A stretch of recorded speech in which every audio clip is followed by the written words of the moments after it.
I welcome you to my channel. Subscribe and listen to my new stories every day. The sun dips low in the sky, casting a warm glow over the suburban street as I pull into the driveway, the gravel crunching beneath my tires. It's an early end to the day, just me, my thoughts, and the anticipation of a quiet evening with my wife, Claire. Our maid, Elena, has been a part of our household for years. I remember the joy in her voice when she announced her pregnancy. "I can't believe it," she'd said, her eyes sparkling. "I'm going to be a mother." I couldn't help but feel happy for her. As I step inside, the familiar scent of freshly baked cookies wafts through the air, making my stomach rumble. I call out for Claire, but there's no answer. I check the living room, then the kitchen, still nothing. A strange knot forms in my stomach as I make my way toward the stairs, the light in our bedroom flickering through the cracked door. Pushing it open, I freeze. My heart races, and time seems to slow. There's Elena, half naked, laughing and tangled up with a man I recognize all too well, Jack, my wife's business partner. The scene is intimate, carefree, a world away from the responsibilities we share. But it's the look on Claire's face that paralyzes me. She stands in the doorway, her eyes wide with shock, mouth agape as she takes in the tableau before her. "What the hell is going on?" she screams, her voice cutting through the air like a knife. Elena's laughter dies in an instant. She bolts upright, a mix of confusion and panic flooding her features. "Claire, But Claire doesn't let her finish. She lunges forward, yanking Elena back by her hair, the anger radiating off her in waves. "You little slut! How could you betray me like this?" Her voice trembles with fury, and I take a step back, my mind racing to catch up with the reality crashing down around me. Jack, caught off guard, scrambles to cover himself, but it's too late. "Claire, wait.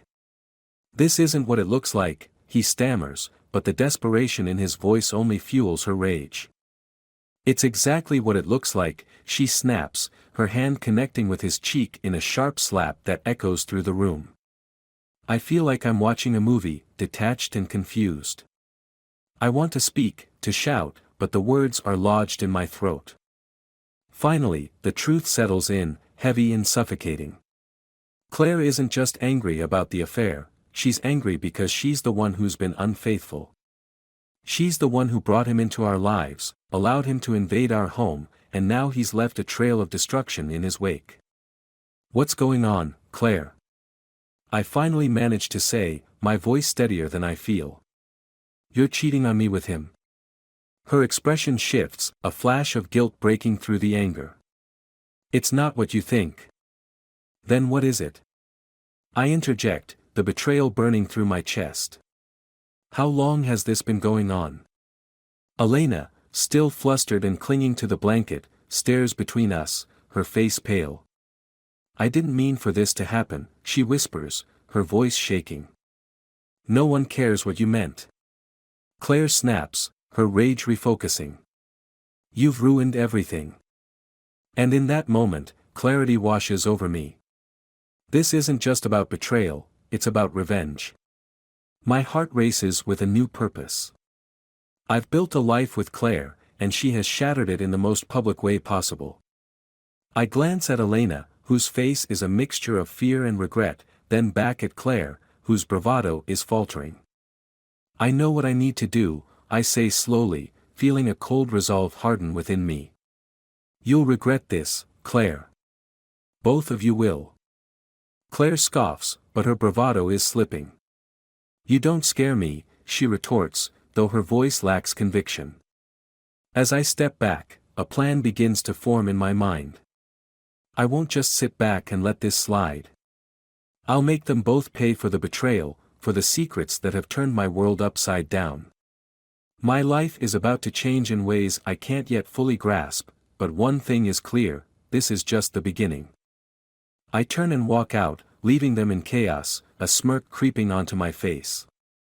The pieces are in motion, and I can't wait to see how this plays out. The front door slams behind me, the sound echoing down the quiet street as I step into the cool evening air. My mind races, adrenaline coursing through my veins. I can still hear Claire's voice, her fury cutting through the chaos. The image of Jack scrambling to pull on his clothes flashes before me, and a surge of satisfaction bubbles up inside me. They think they can betray me without consequences. They have no idea what's coming. I drive aimlessly for a while, the weight of betrayal pressing on my chest like a stone. The road is familiar, but tonight it feels different, as if the world has shifted on its axis. I finally pull into a parking lot at a nearby bar, the neon lights flickering invitingly. I need a drink. I need to think. Inside, the atmosphere is loud and chaotic, laughter and clinking glasses mingling with the upbeat music. I order a whiskey and take a seat at the bar, the burn of the liquor soothing my frayed nerves. I watch the people around me, couples laughing and enjoying each other's company, unaware of the storm brewing in my life. My heart pounds with the thrill of what I'm planning. Suddenly, my phone buzzes. It's a text from Claire. "Where are you? We need to talk." I stare at the screen, my finger hovering over the keyboard. Part of me wants to ignore her, to let the tension simmer, but another part craves closure. I can't let her dictate the terms anymore. I respond with a simple, "I'll be home later." A few moments later, the bar door swings open, and who should walk in but Jack. He scans the room, eyes darting nervously, before heading straight for the bar. My heart races, and I can't help but smirk.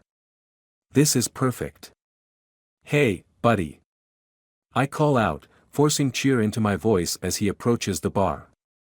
"Fancy running into you here." He pales slightly, but then a false bravado fills his expression. "What's up?" he asks, though it sounds more like a challenge. "Just enjoying a drink. You know, reflecting on the great choices in life." I take a slow sip of my whiskey, gauging his reaction. Like trusting the wrong people. His eyes narrow, realizing he's caught in my web. "What do you mean?" "Oh, come on, Jack.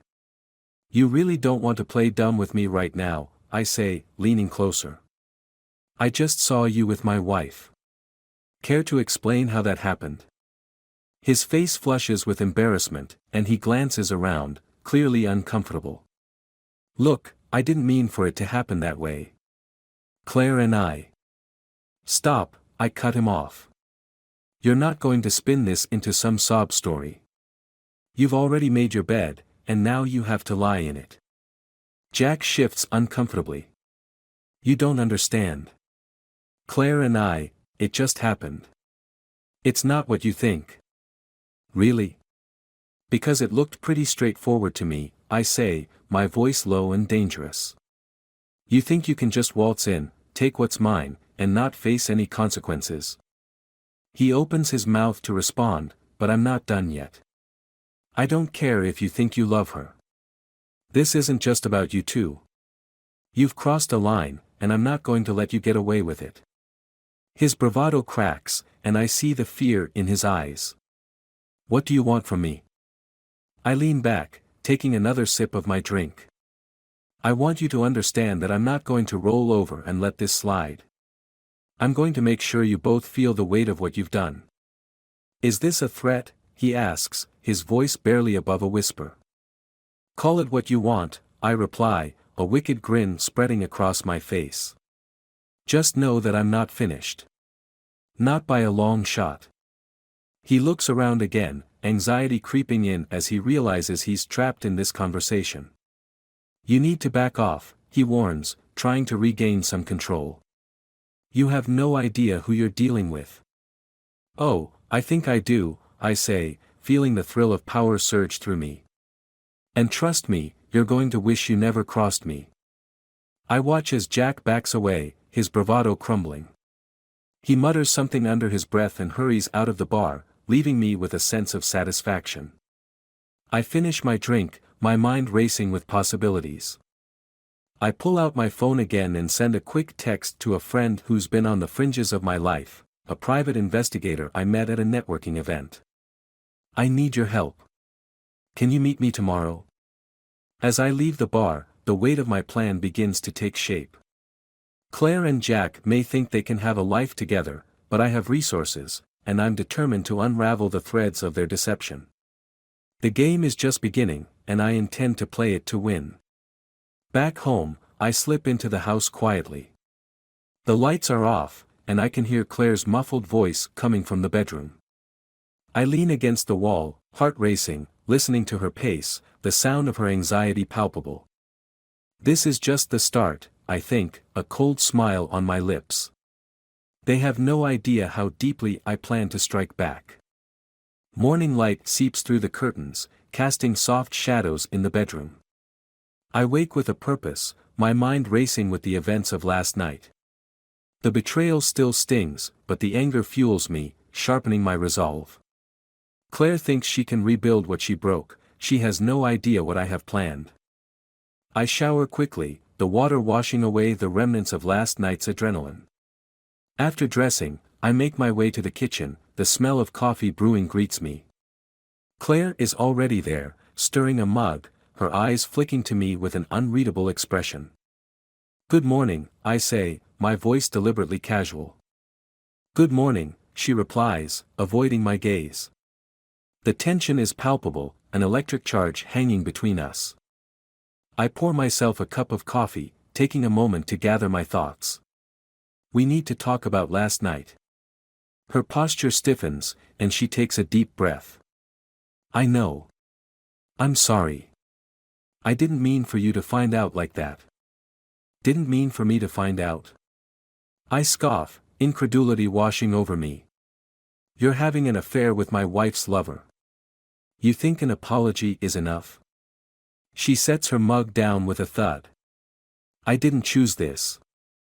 It just happened. I've been feeling lost, and Jack was there. Spare me the excuses, Claire, I interrupt, anger boiling beneath the surface. You had a choice, and you chose to betray me. She runs a hand through her hair, frustration etched on her face. What do you want me to say? That I regret it? That I'm sorry? I messed up.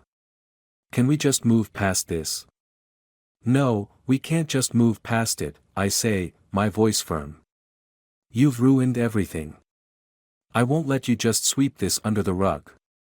A tense silence hangs in the air, and I can see the realization dawn on her face. She knows this is bigger than her little affair.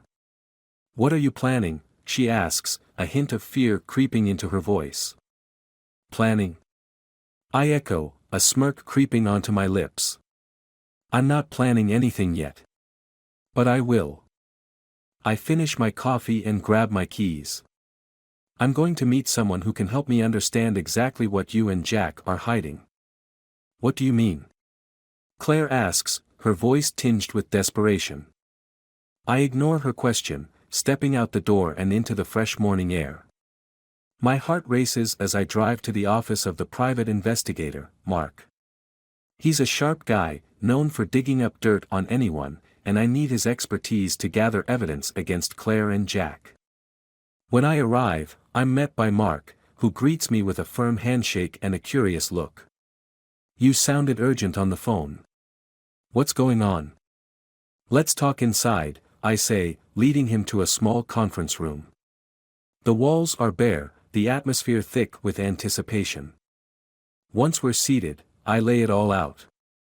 I need you to investigate my wife and her lover. I want to know everything, how long it's been going on, any photos, messages, anything that can help me expose them.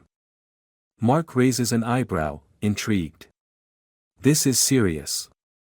You sure you want to go down this road?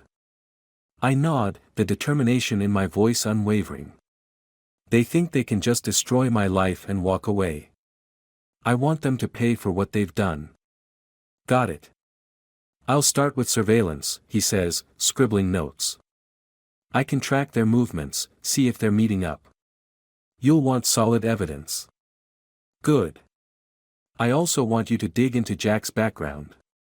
Find out if he's got any skeletons in his closet. I want leverage. Mark looks up, his eyes sharp. Leverage can be powerful. You plan to use it? Absolutely, I reply, a cold smile spreading across my face. I'm going to make sure they both regret ever crossing me. As we finalize the details, I feel a rush of exhilaration. This isn't just about revenge, it's about taking control of my life again. The tables are turning, and I'm ready to play the long game. Later that evening, I return home to find Claire sitting on the couch, scrolling through her phone, an expression of uncertainty on her face. We need to talk, she says as I enter. Do we? I reply, feigning indifference. I'm still riding the high of my meeting with Mark. I won't give her the satisfaction of seeing my anger. I know I messed up, she continues, her voice shaking slightly.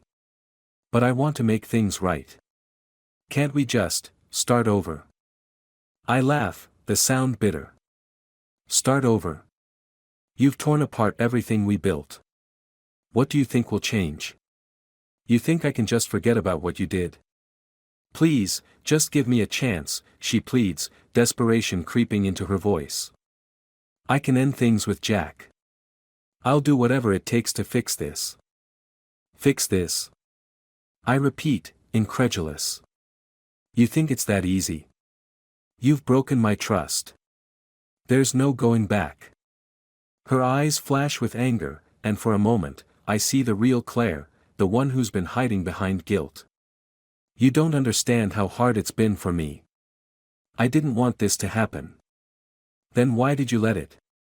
I shoot back. You had a choice every single day. Silence stretches between us, thick with unresolved tension. I can see the cracks forming in her facade, but I'm not interested in repairing anything anymore. My heart races, excitement coursing through me as I picture the steps ahead. Don't think I won't fight for this, she says finally, a new fire igniting in her eyes. I'll do whatever it takes to keep my family together. Good luck with that, I reply, a chill in my voice. You'll need it. As I walk away, I feel a sense of power building within me. I have the upper hand now, and it feels exhilarating. With Mark's help, I'll gather the proof I need to turn the tables on Claire and Jack. The wheels of revenge are in motion, and I'm ready to watch everything unravel. The morning sun streams through the blinds, casting sharp lines across the living room floor.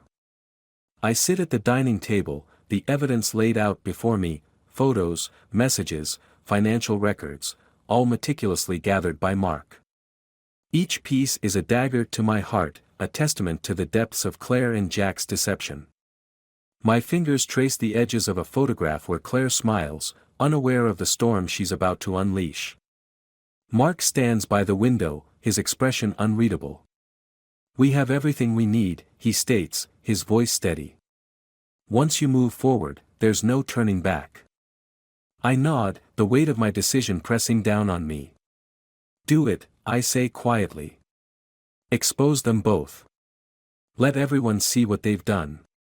Mark raises an eyebrow. You sure? This could ruin them completely. They're well connected. I don't care, I reply, my voice hardening. They betrayed me. They deserve everything that comes their way. As Mark leaves to begin the dissemination of the evidence, I feel a cold resolve settle over me. This is the end game. Claire and Jack have no idea what's coming, and that's exactly how I want it. I decide to confront them both simultaneously, ensuring that they can't escape the fallout. I arrange a meeting at a neutral location, a secluded cafe we used to frequent before the trust shattered. My heart pounds with a mix of fear and anticipation as I drive to the spot, the streets eerily quiet. When I arrive, Claire is already there, seated at a corner table. She looks up as I approach, her eyes widening in surprise and something darker, fear, perhaps. Jack is already sitting beside her, his posture defensive. Sit, I command, pulling out a chair and sitting down without invitation. Claire's eyes dart between me and Jack, searching for an explanation that won't come. What is this about? She asks, her voice trembling. I slide the folder across the table, the contents spilling out in a chaotic array. This, I say, pointing to the documents, is everything. Your affair, Jack's involvement, the financial manipulations, everything you've done to ruin me. Jack stands abruptly, knocking his chair back. You have no proof, he snarls, his face contorted with anger. Oh, but I do, I retort, my voice cold. Mark has already sent the information to the authorities and the media. You're both finished. Claire's face crumbles, tears welling in her eyes. Please, I can fix this, she begs. We can work it out. I shake my head, standing up to face them both. No, Claire. You've broken every promise, every vow. And Jack, you thought you could use your position to manipulate things. You're both dead to me. Before either of them can respond, my phone buzzes. I glance down to see a message from Mark, everything is set. Their world is about to collapse. I turn back to them, feeling a surge of satisfaction. This is the end of the line for both of you. I hope you enjoy watching everything you've built come crashing down. Jack lunges at me, fists flying, but I sidestep effortlessly. You think you can just walk away after everything, he growls. I raise my hand, the image of Claire's pleading eyes flashing in my mind. No, Jack. I don't need to walk away. This is already done. Claire sobs openly now, clutching at Jack's arm as they both try to comprehend the magnitude of their downfall. Why are you doing this, she whispers, her voice breaking. Because you betrayed me, I reply simply. You chose your desires over our family. You chose deceit over honesty. And for that, you must face the consequences. As I walk away from the table, the cafe's doors swing open, and reporters flood in, drawn by the scandal unfolding. Flashbulbs pop, capturing every anguished expression, every tear-streaked face. Their lives, once filled with promise and trust, are now reduced to public humiliation. Back at home, I sit alone in the quiet, the adrenaline ebbing away to leave a hollow ache. I glance at the photo one last time, feeling the finality of my actions. The revenge I sought has been fulfilled, but the cost is higher than I ever imagined. The betrayal cut deep, and my retribution, though ruthless, has left me empty. As evening falls, I receive a call from the divorce attorney. Your divorce papers are ready, the voice on the other end informs me. There's no emotion, just business. I nod to myself, knowing that this chapter of my life is closing. I've destroyed the lives of those who wronged me, but in doing so, I've also severed the ties that once held us together. The house feels colder, emptier without Claire's presence, without Elena's laughter that once filled the rooms. Later that night, I sit on the porch, staring into the darkness, reflecting on the path I've taken. The road to revenge was paved with pain and anger, and now, standing at the end, I realize that the victory is hollow. The love that once bound me to Claire is gone, replaced by a chasm of hatred and betrayal that can never be bridged. Suddenly, my phone buzzes again. It's a message from Elena. I'm sorry for everything. I never meant to hurt you.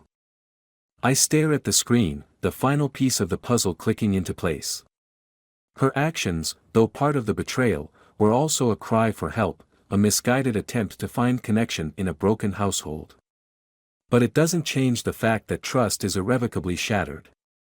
With a deep breath, I delete the message, letting the darkness reclaim my thoughts. The revenge is complete, the deception fully exposed, and now, I must live with the ruins of what once was.